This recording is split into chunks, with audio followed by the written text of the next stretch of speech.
Welcome to the Georgia Lacrosse Officials Association two-man training presentation on calling, signaling, and assessing fouls.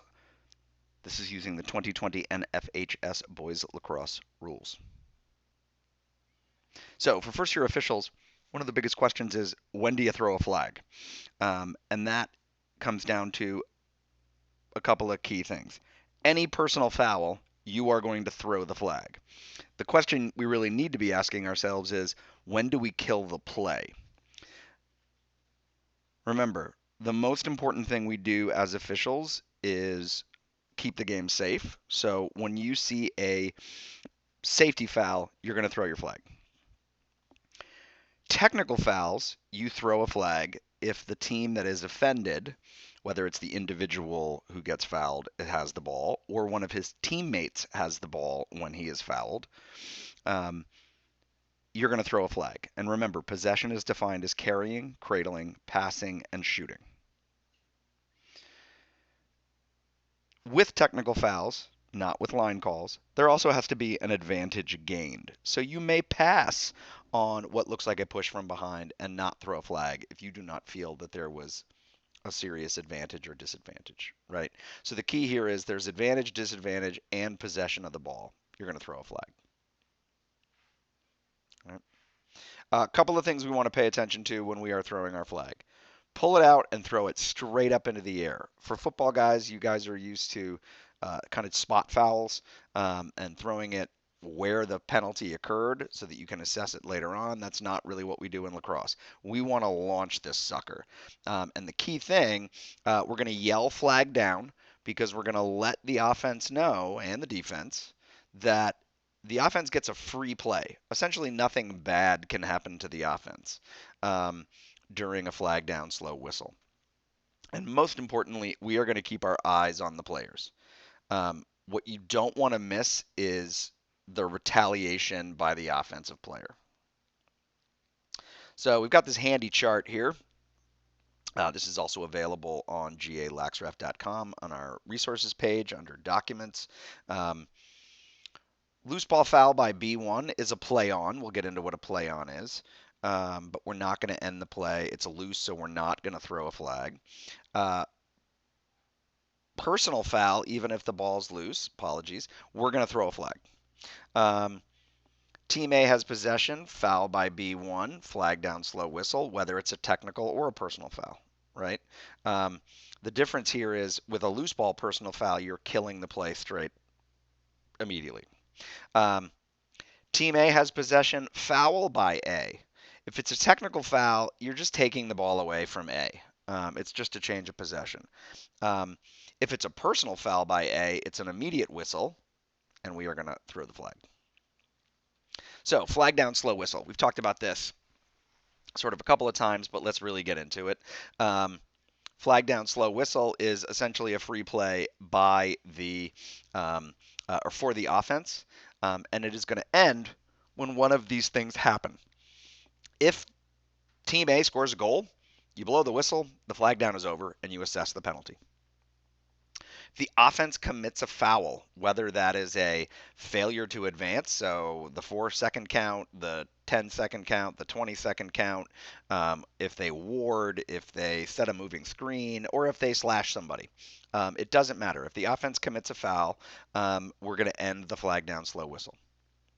If the ball goes out of bounds, we're going to end it. If the defense gains possession, remember I said nothing bad could happen to the offense. So if the defense gains possession, carrying, cradling, passing, shooting, we're going to end it.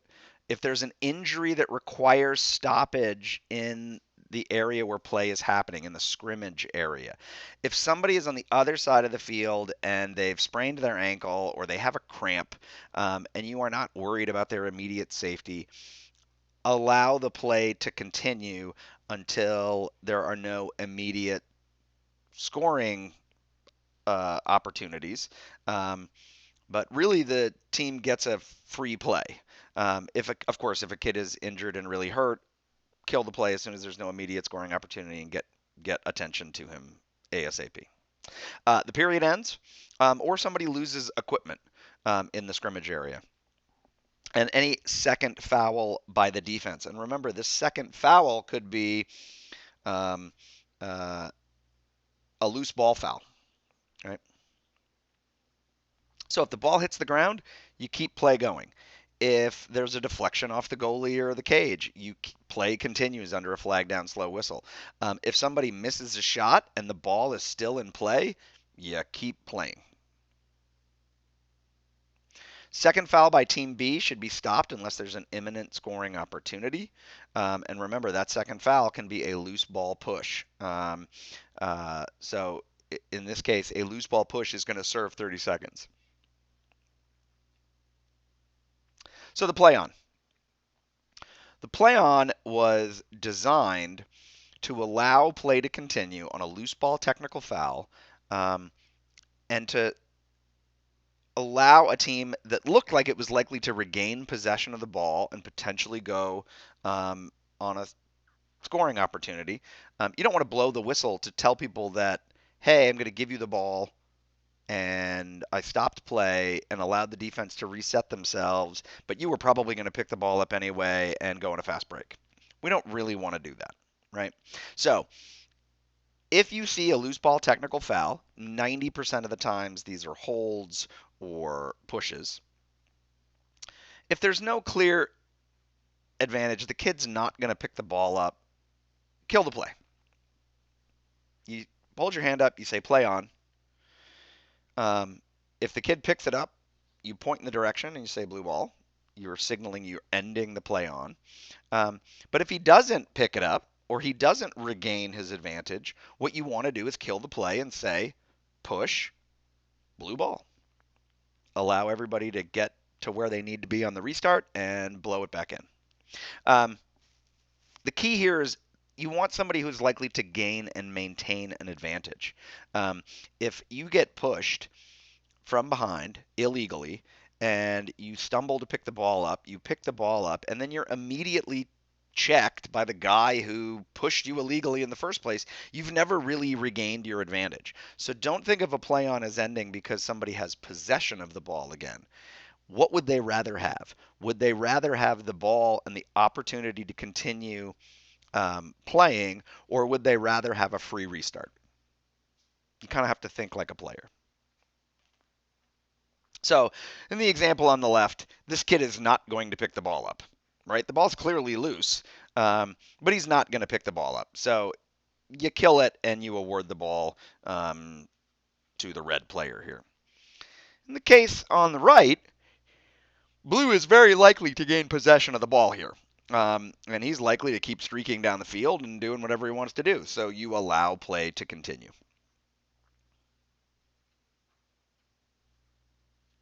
Um, all right, who needs to know when you've got a foul? The coaches need to know, right? They have really just a few seconds to decide whether or not they're putting their man up or man down team in, whether they're subbing guys out, whether they're putting a long stick midi in or an offensive midi in, right? The player who fouled needs to know, particularly if they're gonna sit in the box and feel sad for 30 seconds, a minute, 2 minutes, 3 minutes. Um, the table needs to know.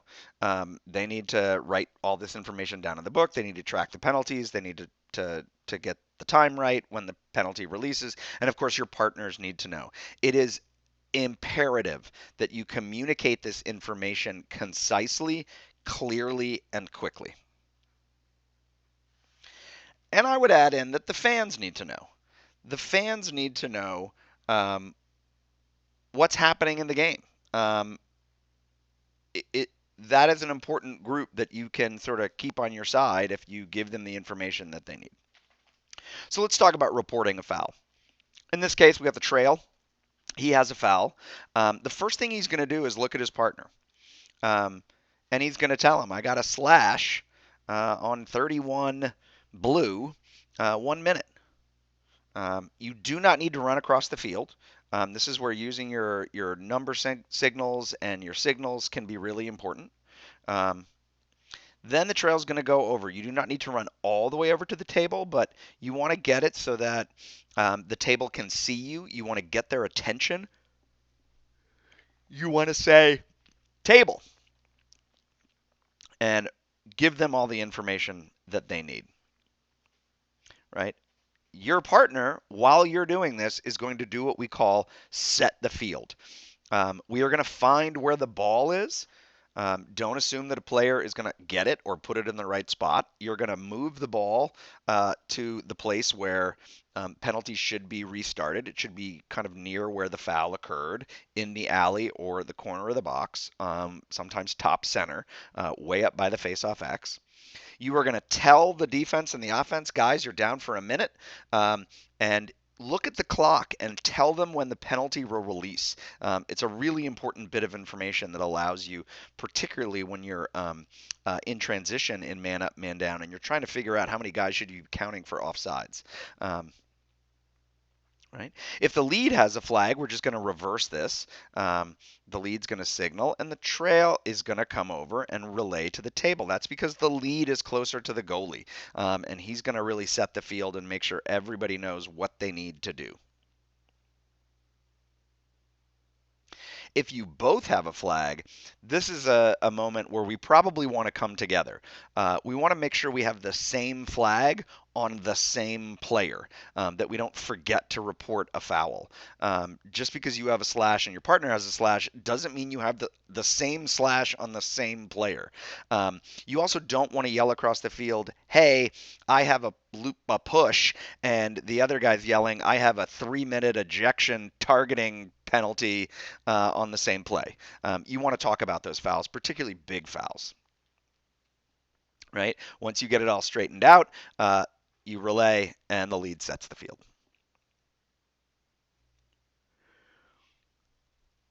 All right, so let's take a look at this example. So white 42's got the ball up here. He runs through the pick. He clearly is pushed from behind and maintains possession. You see the flag come out, and we let the play continue. We are under the flag down, slow whistle situation. When blue picks it up, we correctly blow the whistle. And the official relays the penalty. The official here should probably do a slightly better job relaying the penalty to his partner so that he can set the field. All right. Once the partner figures out what's going on, he's going to get everybody all straight. Note, this official is correct. Do not pick your flag up and then go report the penalty. Just go immediately to report the penalty and come back and get your flag to restart play. A lot of times kids will pick it up and give it to you, or your partner will toss it to you. But that's a good rule of thumb. All right, so where do we restart on time serving penalties? Right? Any time serving penalty in your defensive end results in a free clear. Unless it is a simultaneous foul, and that's a completely different situation. If the flag down slow whistle occurs in the attack area, move the ball laterally outside into the alley. So free clear if you are in your defensive end, and you're going to move it laterally out of the box if it is in the attack area, right? And simultaneous fouls, both teams serving time. There's no free clear. The mnemonic is for simultaneous fouls: live ball, leave it. It stays where it is. It's the only time we don't move it all the way up, but we're never going to restart it in the box, right? Right. We talked about finding the ball and setting the field, right? Things you want to say as the lead. Keeper, you're down for 30 seconds. Ball is side left.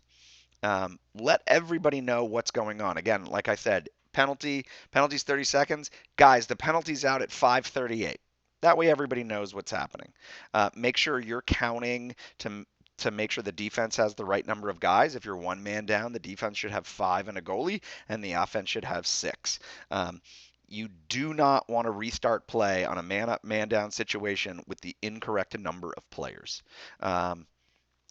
When the trail turns around and comes back in, field should be ready to go, and we can announce and restart the play, right? I like to hand the ball to the person who's getting the ball in the alley. Don't just have him with a stick up in the air. You don't know where he's going to pass it to or if somebody's going to move it around.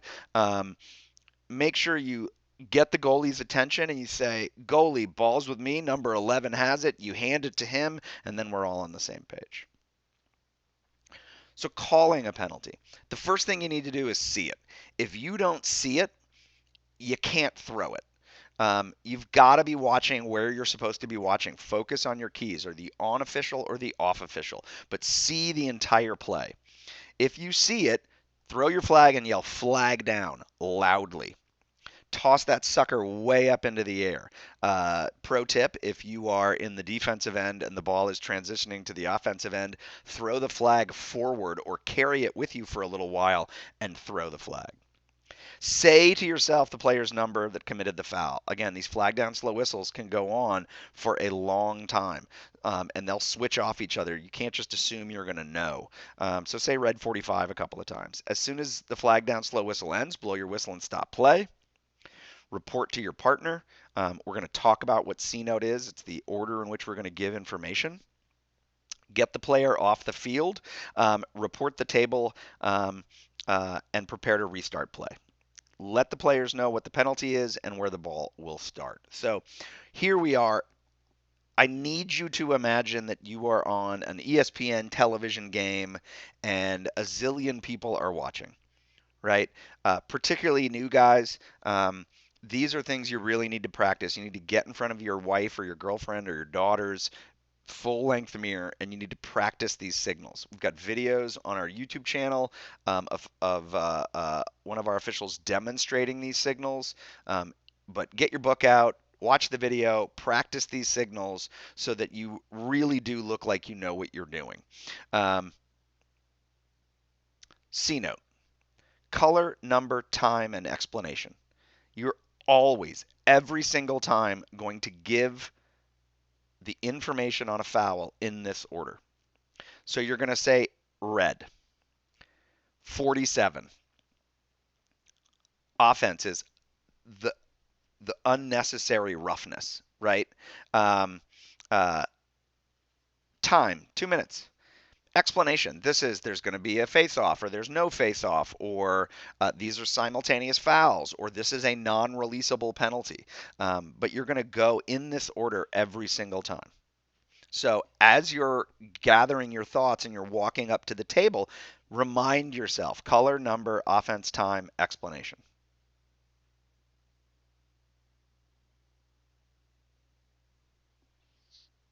All right, this is a perfect example. We can watch this again. Now, I don't have the sound on here. That's a cross check. I know from the signal. Basketball guys, you tend to do a push signal with two hands. Don't do a push signal with two hands in lacrosse because it looks a lot like a cross check signal. And a cross check is a 1 to 2 to 3 minute penalty, whereas a push is a 30-second technical foul. So you got to clean these things up. Football guys, you're not necessarily used to doing signals at all unless you're a white hat. So if you're not the referee, you need to become the signal giver. You really do need to practice these. This is how we signal numbers. If your hand is facing upwards, it's the number that you show. So if you put one finger up, it's 1. 2 is 2. 3 is 3. 4 is 4. 5 is 5. Anything that you do to the side, you're going to add 5 to. So one finger pointing to the side is a 6. 2 is a 7. 3 is an 8. 4 is a 9, and you just make a big 0 for a 0. And this makes it pretty easy to signal 13, 408, or 85. This can be really helpful when you're trying to signal across the field. It's really loud. You're trying to give people numbers as to what time it is, or who the penalty's on, or when the penalty releases, or you're signaling to the table. So you can practice signaling numbers just like you would practice giving your signals. Again, the sequence: blue. I like to point to the bench. The bench that fouled, so that everybody knows what team I'm talking about. Make sure you're standing still and that there's nobody in between you and the table. You want to make sure you're giving this information and you don't have to repeat yourself. You're going to say blue 32 and give the number single. Apologies. Give the signal for the foul and say it: unsportsmanlike conduct. You don't need to say what he did. 3 minutes non-releasable, and you give the 3 signal and the non-releasable signal. If we don't know who scored or committed a foul, apologies, if we don't know who committed a foul, uh, you're really in a tight bind. The only thing you have going for you is you can, one, ask the players who did it, guys who slashed him, who hit him from behind. Sometimes you don't know, particularly on games that are summer league or fall games or youth games where nobody's got numbers on their back and they've got just tiny numbers on the front. Um, if you don't know, or you have a bench foul, a non player commits a foul, you're going to use the in home. The in home is a starting attackman who's first listed in the book, and he serves that penalty. So, wiping off a foul. If you have a technical foul, for example, a push, and a goal is scored during that flag down slow whistle, you wipe out technical fouls. You never wipe out personal fouls. We're never going to not have a safety foul serve. But if you push somebody and he still scored, we're going to wipe that foul out. So what you want to do is you want to say the goal is good. You are going to say the flag is wiped out by the goal. Face off. We're all even.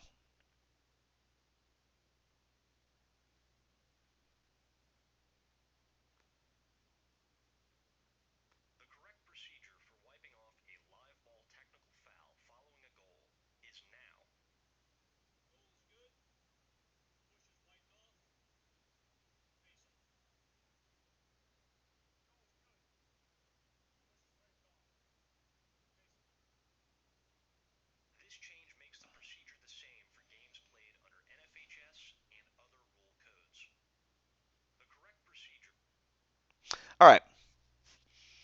What do you do when you've got three players or four players on the same team serving a penalty? Well, this is what we call stacking, and it's Rule 7-1. A maximum number of three players from the same team can serve penalties at the same time. Any subsequent player or players must wait in the bench area until the penalty of one of the three in the penalty box expires or they are released. Players waiting to serve their time cannot be released by a goal. For releasable penalties, if the offended team scores a goal during their man up opportunity, all releasable penalties are released. That's literally what it means. However, non-releasable penalties you serve the full time, and so you will have man down face-offs. If you have a man down face-off, it's easier to win the face-off. You get another opportunity to score. Those are pretty devastating penalties. Again, releasable penalties. Man down team released. Play resumes with a face-off all even. Non-releasable penalties. Man down team is not released. Play resumes with a man down face-off. Selling the call. In critical situations, the big call, wiping off a goal, a line call to take the ball away from a team where they're uh, they're trying to tie it up with seconds left. The big hit, you've got to sell your call. You've got to be loud with a strong whistle. You've got to come in big with a clear signal. Use a loud voice. Do what I call meet the moment. You can't be weak and timid when you're wiping off a goal to tie the game. You've got to come in strong and essentially let everybody know that you are 100% sure that you're getting this right. Meet the moment. Dead ball fouls. Dead ball fouls are fouls that occur when the ball is not in play.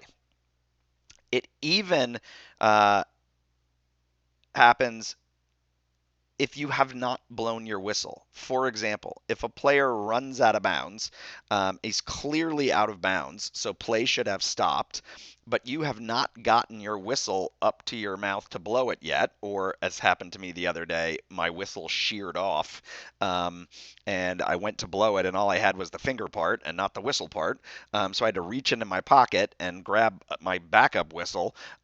That's a dead ball no matter what has happened. It's not the whistle that ends the play. It's the action requiring the whistle. And so dead ball fouls are enforced in the sequence in which they occur.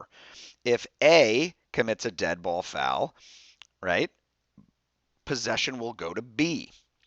If B then commits a dead ball foul, possession toggles back to A. We know the order in which these fouls occurred, and so possession goes back and forth, and you assess whatever penalties you have to assess. Right? It's like a toggle switch.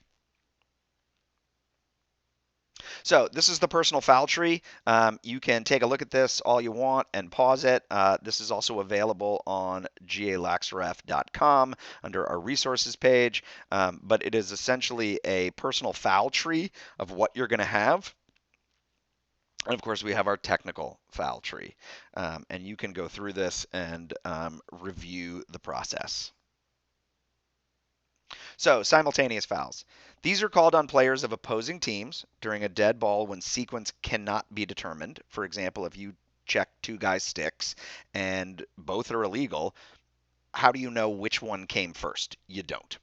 Um, the other common thing with these things are two guys throw a punch at each other. Um, it's not which guy landed the punch first. They both started the fight simultaneously. Um, During live ball play, even when sequence can be determined. This is a terribly named rule because in many cases simultaneous doesn't really mean simultaneous with this rule. The common penalty time between opposing players is non-releasable. Whether you want it to be or not, it is non-releasable. Um, so if there's no flag down, slow whistle, or play on, and both fouls are technical, no time is served. Whoever had the ball keeps the ball or was entitled to the ball gets the ball. Otherwise, you go alternate possession. If you have a technical and personal in that order, or both personal, shared time is non-releasable. So, for example, you blow the play in at 8:12. B9 gets a flag for a push, and then A1 later on in the play turns around and slashes somebody. That's going to result in a flag and an immediate end to their flag down slow whistle, right?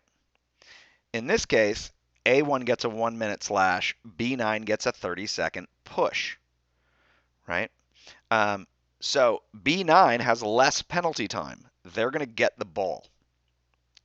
The 30 seconds of shared penalty time is going to be non-releasable.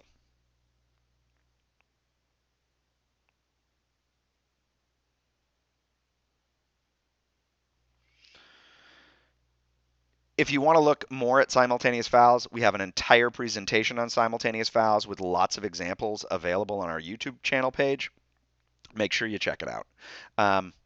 So if you have 5 minutes or more of personal fouls, the little 30-second guys don't count, you are disqualified from a game. And under GHSA rules, you must sit out the next scheduled contest. A player or coach ejected for unsportsmanlike behavior or violent contact. Remember, if you get two unsportsmanlike fouls, you are automatically ejected, or you can straight up eject somebody, for example, for targeting, for head and neck, for flagrant misconduct. You're going to sit out the next two scheduled games. These are big deals. You need to make sure that your assigner knows immediately what has happened, and you need to fill out a game report. When filling out a game report, you need to get the name, the full, complete name of the players involved. You need to go over to the table and write it down. We need their number. We need to know the exact time that the foul occurred. We need to know exactly what they said or did. You need to keep it as neutral and unbiased as possible. Remember the old TV show, Just the Facts? Just the Facts, ma'am. That's what we need. So you can't say Blue 32 punched a guy. Blue 32, Jimmy Smith, for blah, blah, blah high school, at 8:23 threw a punch and struck a blah, blah, blah high school player. We assessed a 3 minute unsportsmanlike conduct ejection foul. There was no place for him to go as they were the visiting team, so he sat on the bench and we had him take his jersey off. Right? That's the level of detail we want. But the key thing is we need to make a phone call. We need to call the assigner immediately so that they get a heads up that something crazy has happened. Right? And then you want to get home and you want to fill out your game report. If you are unsure of how to do it, Just make sure you get all the information and that you go back and call the helpline. You can call one of the assigners, you can call one of the board members, and we'd be glad to walk you through the process. So, normally we begin every period with a face-off, but there is one exception to that. If the period ends in an uneven situation, so 6-on-5, 5-on-4, um, and a player is in possession of the ball or entitled to possession, we're not going to begin the period with a face-off. We're going to begin with the uneven situation, and we're going to begin in roughly the same spot. But remember, because it's a change in period, we're going to flip sides. So teams are going to flip the side they're playing defense on. Um, and so you're going to put it in the same relative location. So if you were top left on the east side of the field, now you're going to be top left on the west side of the field. All right, guys, if you have any questions, please feel free to reach out to me. We'd love to hear from you. Check out all the other presentations that are available on galaxref.com. Thanks for listening.